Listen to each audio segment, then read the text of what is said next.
Hey, how you doing? I'm Dayton, one of the hosts of the Docking Base 77 podcast. So I thought I'd go live tonight to talk about a few things. Mostly my top 7 things I love about Christmas. Um, Before I get into that, I do want to say thanks to all of our subscribers. We have reached 132, which to some people is not a lot, but to us, considering we've only been doing new content for the channel for just over 6 months. I'm really thrilled with that, so, wonderful to, see, and thank you so much for, uh, being a part of the channel and watching the videos, checking out the, content, the shorts and the, videos. Um, we will have more, top 7s coming, in the new year. We're gonna do some more of the Versus episodes where we take an original song and then we, pair it up with a cover version of that song, and we discuss that. So, looking forward to that. We already have quite a few songs set up for that, and, so excited about all those coming soon. Also, if you looked at the stream, you did see that we did an interview, or I interviewed a band from Nashville called Too Hot for Leather. The audio version of that is available on our stream on any podcast platforms that you use, and you can also find it on in our YouTube streams. Coming soon, once I get done piecing it together, I will be uploading a video version of that interview where you can see everybody in chat and have a time. See the reactions of the people that discussing their favorite things about music and what got them started and things like that. So that'll be coming soon. So, but anyway, with all that said, we're gonna head and move on to the main reason why I thought I would do this.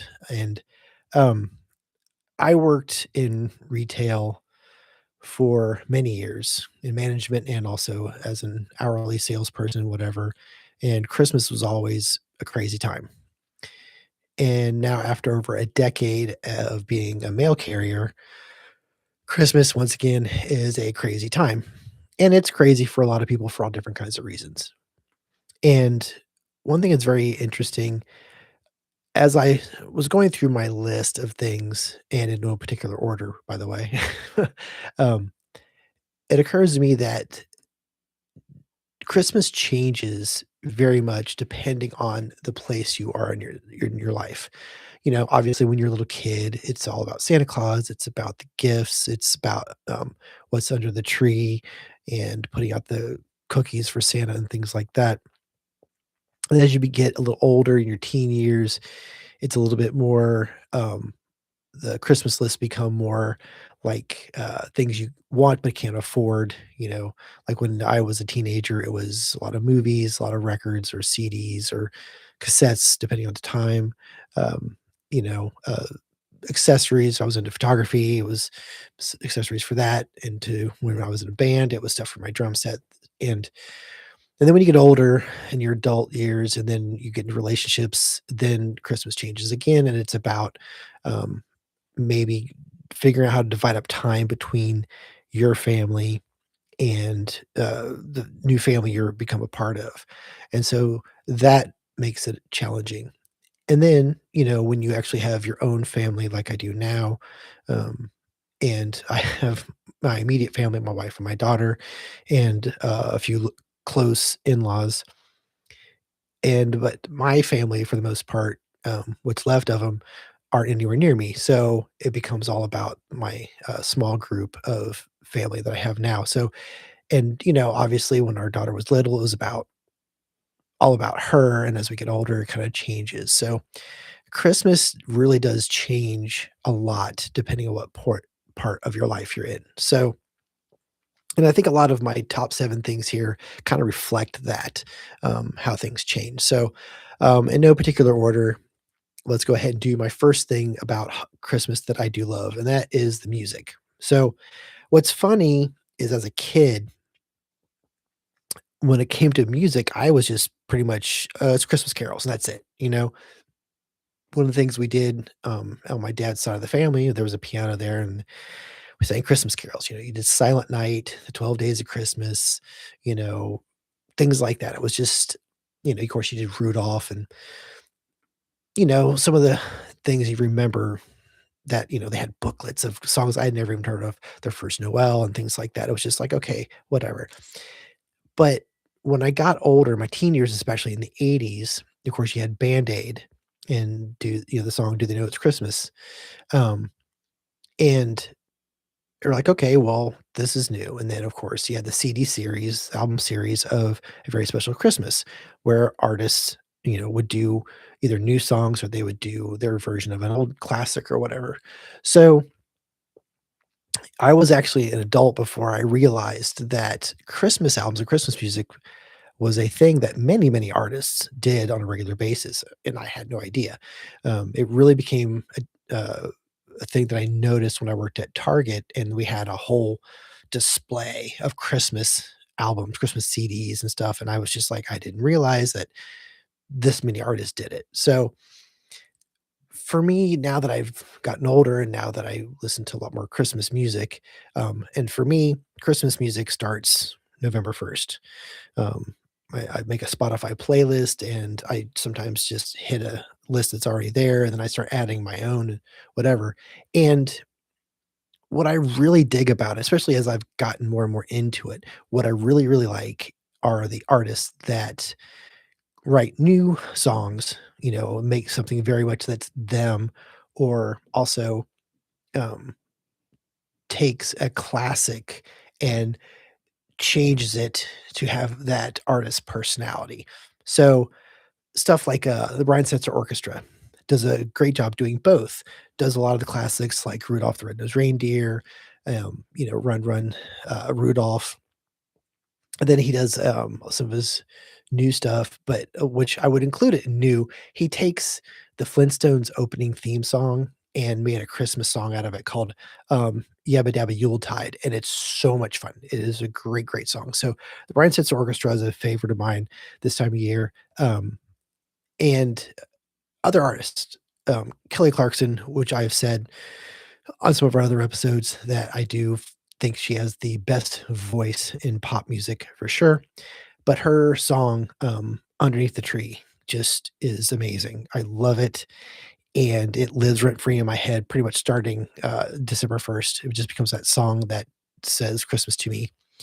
Another one of my favorites, Rob Thomas has the song, "Merry New York Christmas," which is just fantastic. It's beautiful, it's sweet, it's very much Rob Thomas, and, it does mean a lot. To me, it's a very emotional song at times too, but, very much a great original Christmas song.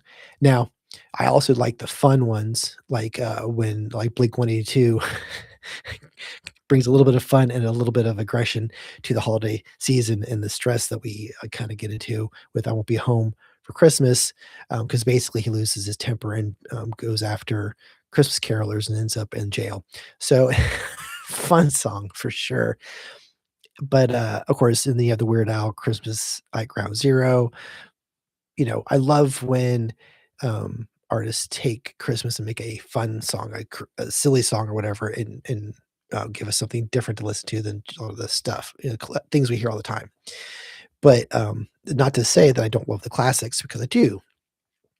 The Christmas Song by Nat King Cole screams Christmas.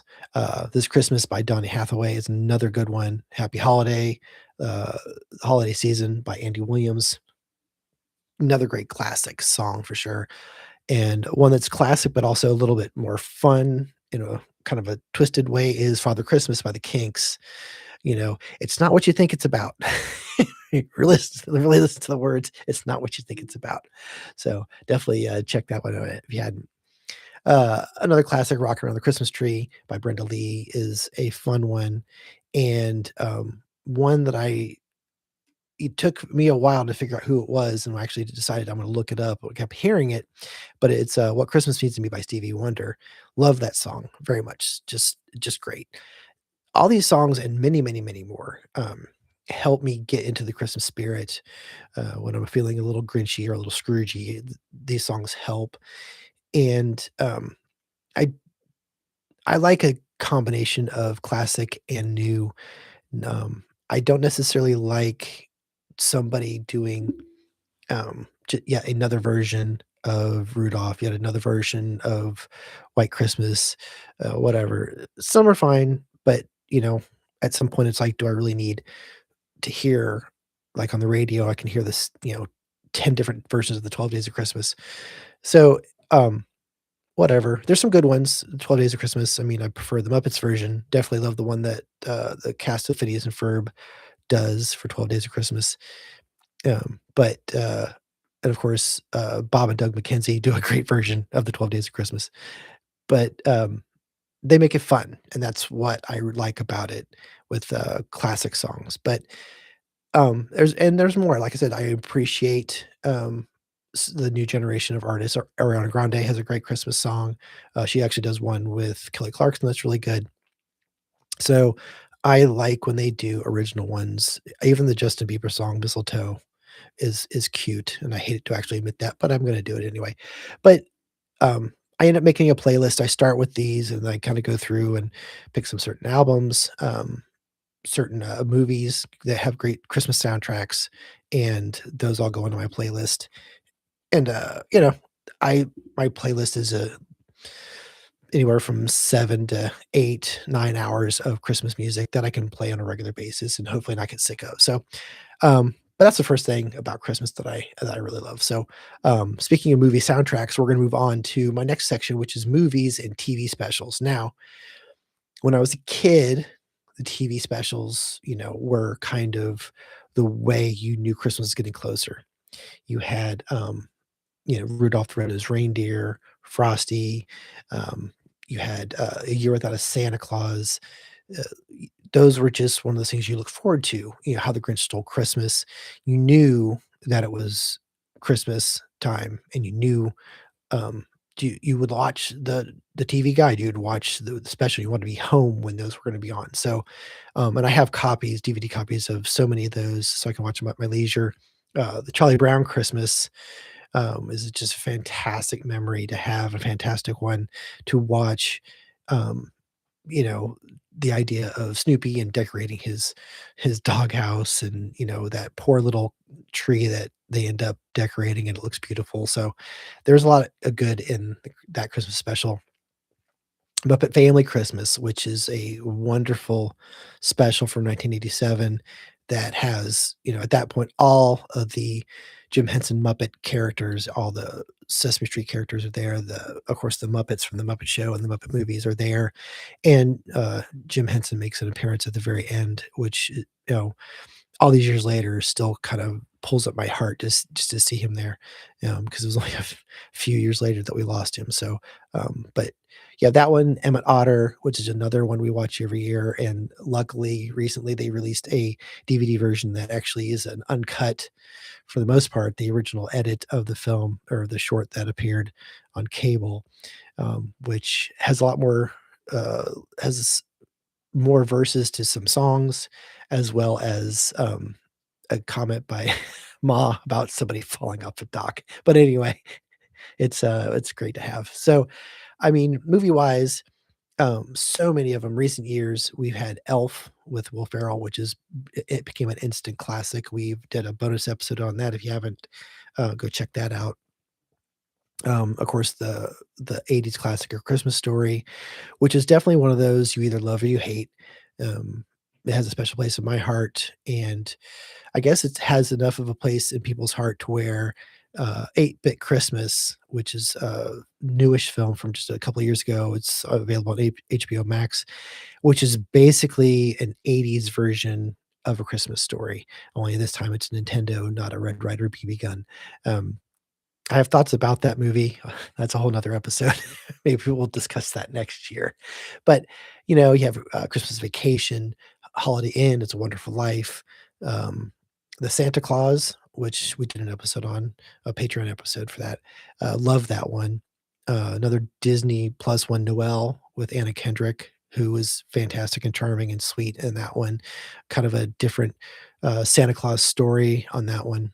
He has a family, and you get to see who's supposed to take over after that if that Santa dies and whatever. It's kinda cute, no, and Anna Kendrick delivers the ridiculous lines perfectly. Um, some more modern ones like Love Actually, is, a large ensemble cast about, stories all kinda crisscross and touch each other around, Christmas time. That's a fun one. The Family Stone, which we did watch this year. We weren't sure if we were gonna watch after Diane Keaton's passing, but we did watch it, and, we still love that movie. Even with all the problems in it, we still adore that movie.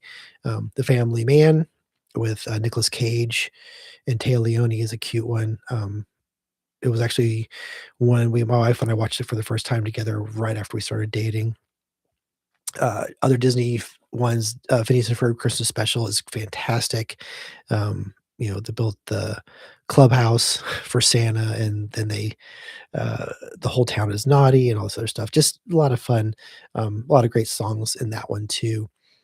Now, Disney also gave us a few years ago and brought back and gave us a new episode, a new short, Prep and Landing is a favorite of mine. Absolutely love Prep and Landing. I love those characters, and I was super excited to get, Snowball Protocol, this year, which is a great new short. Love those characters, and I know at the Disney parks at Hollywood Studios for their Jollywood Nights specials or shows, the Prep and Landing's characters show up during their, nighttime performance on the Chinese theater, so love that. And those, of course, there's all those alternative Christmas movies. Now, there's always debate, but yes, Die Hard is a Christmas movie. There's more Christmas references in that than there is in It's a Wonderful Life. So, very much a Christmas movie. Lethal Weapon takes place at Christmas. There's Christmas trees. There's, Christmas gifts. Sure, it's a Christmas movie. Fine. Um, Go, which we actually did a Patreon episode on years ago, takes place literally on Christmas Eve, which is another one I truly like a lot. And so there's always so many.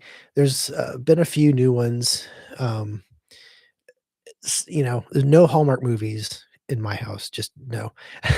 Just can't do it.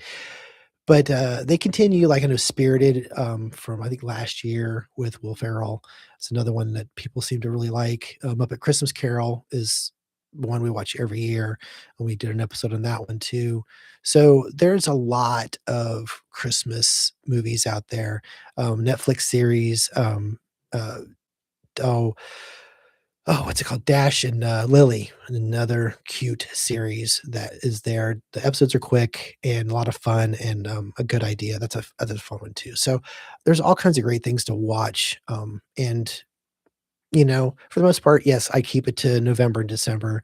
There are a few of those that I might sneak in other parts of the year, but for the most part, once November 1st hits, just like with music, the movies start too. So, um and my next thing I love about Christmas are, books, that take place during or about Christmas. Now, I do have a lot of time with my job to listen to audiobooks, and so I do hit a lot of those, pretty much the month of December, Christmas books, Christmas stories take place, instead of the podcasts I listen to and other books or whatever.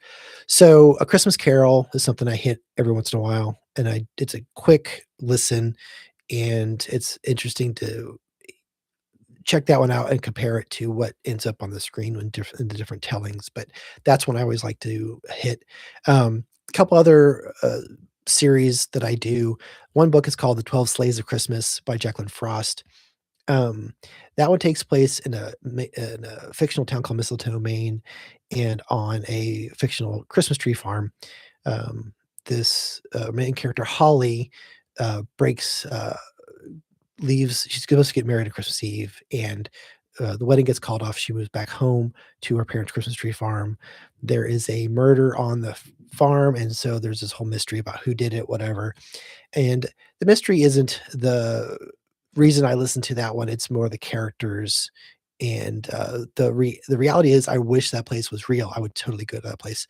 There are a couple sequels into this one with the same characters in the same town, but after a while, you really are just kinda like, "Holly, why don't you just stay out of trouble?" It just seems to keep happening to this woman. So, the first one, 12 Days of Christmas, is really cute. Now, another one I discovered a few years ago called The Christmas Train by David Balducci.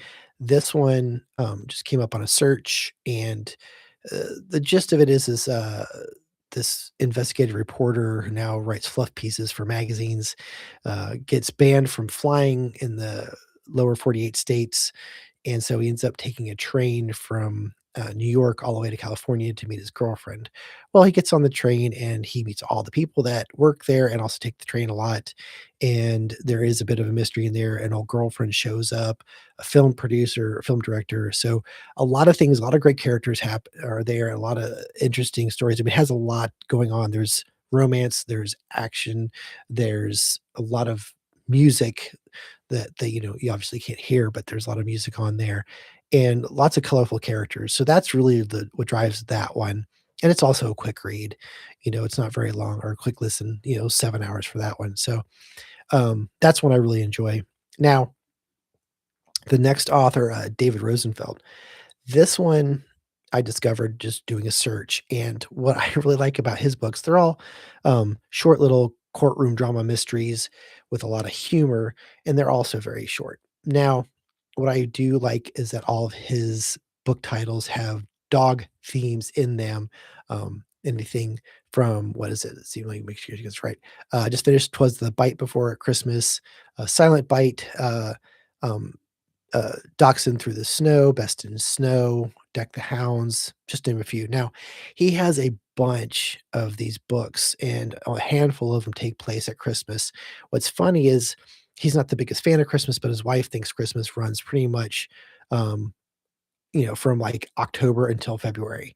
Christmas music, Christmas decorations, big tree, whatever, and which is funny, the juxtaposition of him who doesn't really care about Christmas to his wife who thinks Christmas goes on for 4 months.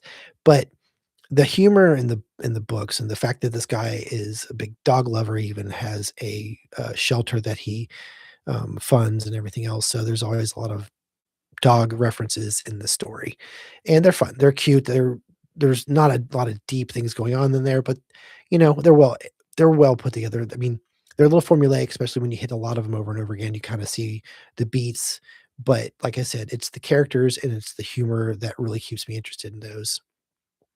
And, one thing I did notice just out of accident is, like, almost all these are mysteries, and I don't know why I like mysteries at Christmas, but I guess it's just my thing. But anyway, um, books, take place, either about Christmas or take place during Christmas are just seem to take over my listening preferences, during the month of December. So, next on my list is cookies and desserts. Now, this is separate from food because, uh these things what I like about cookies and desserts is when my wife starts baking, the house just has that wonderful sweet smell of baking, cookies, um, brownies, whatever.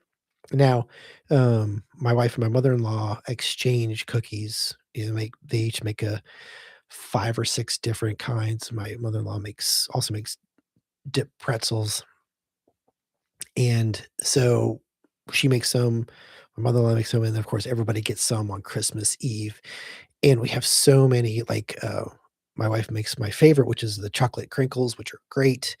My daughter makes, uh, bakes and does cutouts, decorates the cutouts, which is her favorite to make. There's oatmeal cookies, there's chocolate chip cookies, there's spice cookies, there's just so many, and, usually a few days after Christmas I end up taking a collection of them to work and leaving them in the break room just so they just don't go to waste. But love the cookies, and that smell just helps.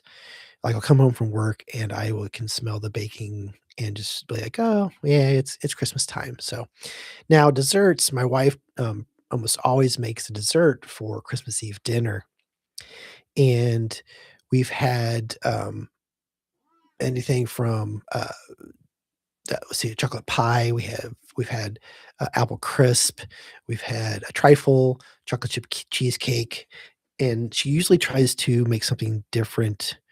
She doesn't like to repeat herself so soon. Like, if people say, "Hey, can you make that one again?" It's fine, but she likes to try different things, and they're always good, and, it's that time of the year where you eat too many sweets, and, the desserts are I look forward to, just like we do with Thanksgiving with Turkey Day. there's always at least a pumpkin pie and something else. This time, for Christmas Eve, there's usually 2 desserts. You have the cookies, and then you have something else to go along with that. I'm not quite sure what she's doing this year. She said it's basically like a chocolate pie, but with a brownie base. So, I'm excited to see what that is. Now, food is a separate category, mostly because, we should have something besides sweets, and for us, Christmas Eve is a little bit more creative. We don't do turkey like a lot of the people do because honestly, we just had turkey a month ago on Turkey Day. So this year, I know we're having lasagna, which our daughter is not a fan, but she's getting basically a, a bowl full of meatballs, which she does like, and with the sauce and whatever. So she's getting that. And since we try to do something a little bit different. We've had pork roast before, we've done spaghetti before, we've done pulled pork before. So we try to do something a little bit different for Christmas Eve, just because we can. And we do like to experiment and do other things. So, uh, I do look forward to Christmas Eve dinner. I'm almost always working, and it becomes, "Well, what time are we eating?" And I always have to say, "Well, it depends on what time I get done delivering the last piece of mail and get back to the office." So, this year, I told them 6:30. Let's hope that Christmas Eve, there's not a lot of mail, and I can get home on time to get changed and, make it to Christmas Eve dinner. So but anyway, excuse me. Um, but yeah, food, but the one thing about food that I really look forward to, it is actually our Christmas morning, breakfast. Now, we,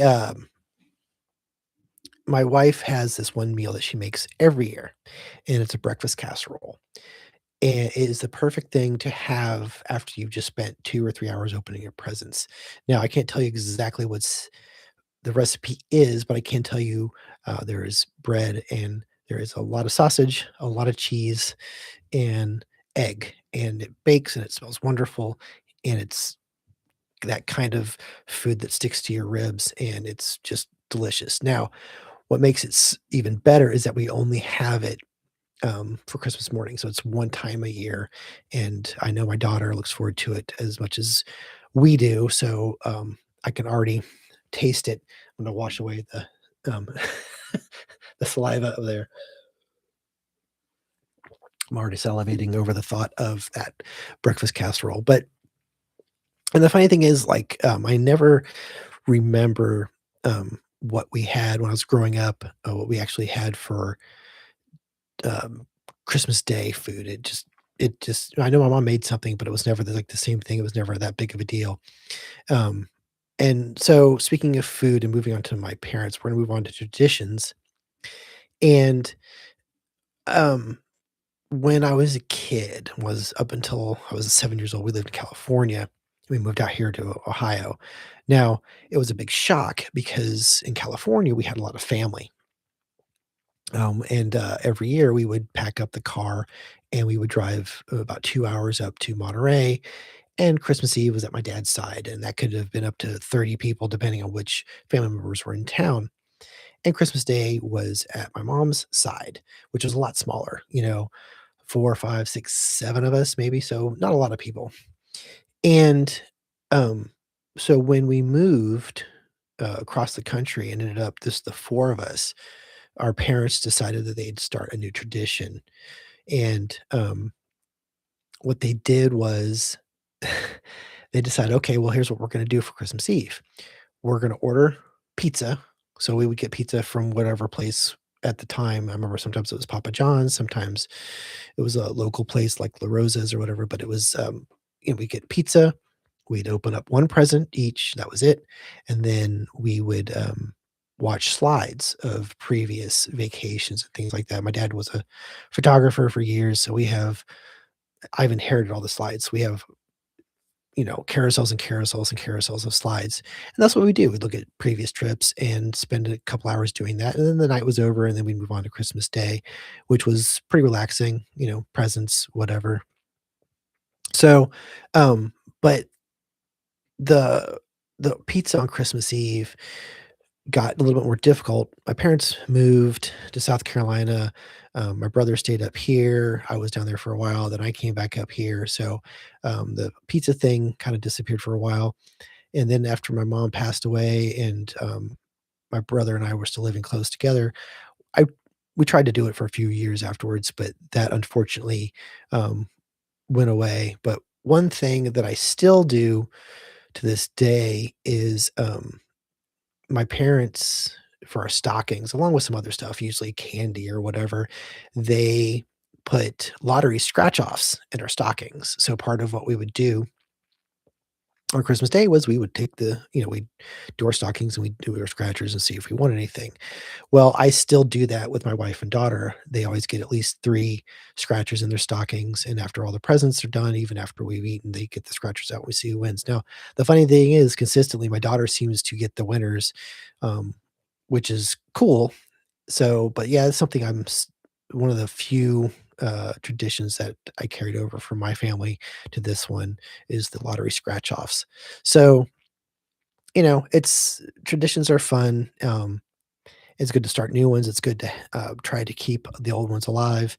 Um, one of the things my dad and his brothers did on those old Christmas Eves years ago was they would take turns dressing up as Santa. That's unfortunately something I never did. Um, I I'm pretty sure Santa would have scared our daughter. I know I was not. I was easily scared by Santa Claus. It's another discussion. But anyway, there's a lot of different traditions. Now, one thing my wife did on our first Christmas together as a married couple, and our daughter was not even a month old at the time.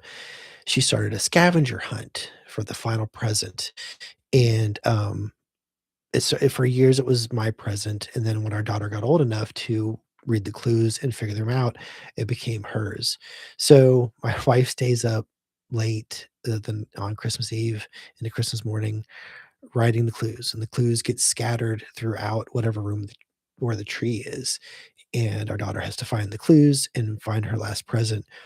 One year, I remember my wife did it, it was for both of us to do, my wife and or myself and my daughter, and it turned out it was a TV, a brand new TV. So that was fun.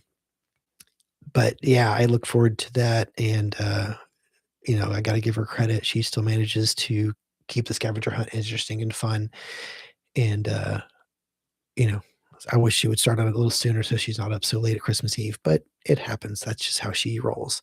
But yeah, traditions for Christmas, are fun. I've known people that, on their Christmas Eve, the family would do the 12 days of Christmas. They had the days in a hat, you drew the number, and that's the day you got, and, you know, that's a good one. How, certain meals, certain, outfits, certain shirts like, I've had the same Santa hat since college, and I wear it on Christmas Eve, and I wear it on Christmas Day, and then it goes back away because I can't replace it. It's got paisleys on it, so it's not an easy one to find, so but yeah, there's, traditions, and then now, my next section here and, uh, last section actually is, memories. Now, to be fair, anything else for the most part that I've already talked about could fall into the memories category, but these are more specific things, and what do I mean by that? It was like, well, as I mentioned when I was little, we would drive to Monterey and, go up there and spend Christmas up there. And there was one year I was, just getting ready to turn 7, and we once again took all the presents from underneath our tree, put them in the car, drove 2 hours away, had our Christmas. We were up there for a few days. I think we came back, um, I don't know, 5 days later or whatever, right after the New Year, and we got home, and underneath the tree were all these presents again, and it blew my mind because I was at that age where I was right on the verge of, "Do I still believe? Do I not believe? Is Santa whatever?" And seeing that, I was just like, "Holy crap, Santa's real. I can't believe this." And it was almost 10 years later, we were over at a friend's house, in Nashville, at the Youngs, and that topic came up, and I turned to my mom, I said, "Oh, yeah, how did you do that?" And she looked at me like I was an idiot, and she said, "Well, yeah, the guy that was watching the house, I told him where the presents were, he put them under the tree." And I just, like, I can't believe it. I never once occurred to me years later, but that's a great memory. Um, there's also a year my mom for a few years kept saying that she wanted a fur coat. Yeah, I know, whatever. But it was the '80s and, people weren't as aware of how kind of cruel it is to wear a giant fur coat. But my dad being the guy he was, who wasn't great about, sharing his emotions, um, he bought things for people instead. He did things instead of conveying his feelings, through words. So one year, sure enough, she opened up a box and in there was a fur coat. And my mom being the person she was, even though she liked it, she ended up taking it back because she felt like they shouldn't have spent that kind of money on a fur coat. But I do remember, he tried to convince her to keep it, and she thought about it for a while, but she ended up taking it back. But, I still remember the look on her face when she opened up that box, and she was kinda, um, shocked, you know? And, yeah, I also there was a Christmas, it's probably at the end of high school, beginning of college, and I was really into photography at the time. And I had inherited a camera. Actually, I think we bought it used from somebody in the neighborhood, but, it was, decent camera. It was a Konica, and it didn't have a lot of stuff with it. So one year, I got a new camera bag, new tripod, new flash, and on that Christmas night, it was snowing a bit, so I took the camera and I took the tripod and I went outside in the snow. There's a couple inches on the ground, and so I set up the camera and set the aperture open, and I went out and hit flashed the, snow and did all kinds of different things, caught snowflakes falling in the sky, and, I spent a couple hours outside freezing, going back and forth from inside to warm up, and go back out and do more pictures, try different things. And, when I was playing drums, I remember one year I got a new bass pedal, for my kit. I got a new, it was drumsticks. I got a cymbal or whatever. It was just more stuff, um, for the kid I had, and I remember getting excited, going downstairs, putting everything on and playing. My brother played guitar and I played drums, so there was always, drumsticks in my stocking and guitar strings in his stocking, and, you know, eh, things like that, you just kinda think about later and, how much fun it was. And silly things like, the first gift I ever gave my wife, this was actually before we were dating, she was actually working for me, and I gave presents to my management team, and then also I got one for her. I got her the DVD of Lilo& and Stitch, and to this day, we still own that copy of the movie, but that was the first gift, and I'll never forget giving that to her, and, I remember one year my wife made a table for our daughter to go in her room. She was 2, whatever, maybe 3, but she painted it. She put things on the side of the tables, small table just to go in her room, and we still have it. We still have that table, and I remember towards opening it up and being all excited that it was a table for her, and, it was just all those memories, things you do, things you see, going out with friends, with family. I remember a handful of us on Christmas Day went to go see, The Kings of New York, the Scorsese film. A bunch of us were single and young, and that was what we decided to do. Everybody else had already done their Christmas thing with their families. "What do you guys wanna do?" "Oh, we're gonna go to the movies because why not? Christmas Day is a big day at the movie theater." So, those are just a few of the memories that pop into my head, and, Christmas parties, Friendsmas, whatever you wanna call it, getting together with friends. But yeah, those are the 7 things that I love about Christmas that help keep me going when, especially right now when I'm delivering 150 packages a day on my route. Um, but yeah, that's it. Comment below, let me know what things, that make you love about Christmas. Anything like me. It could be the the ugly sweaters, which now that they're sweatshirts, I have a lot more of them because I don't really do sweaters, there's a lot of shirts. Is it the music? Is it movies? Is it all of it? I mean, um, it's it's a tough time of year for a lot of people, and focusing on the things you like that keep you going, that make you happy, I think it's important all year round, but especially at Christmas. So, um, that's it. I want everybody to have a good holiday season and look out for one another and take care of yourself. And, that's it. Happy holidays. Thanks for watching. Peace.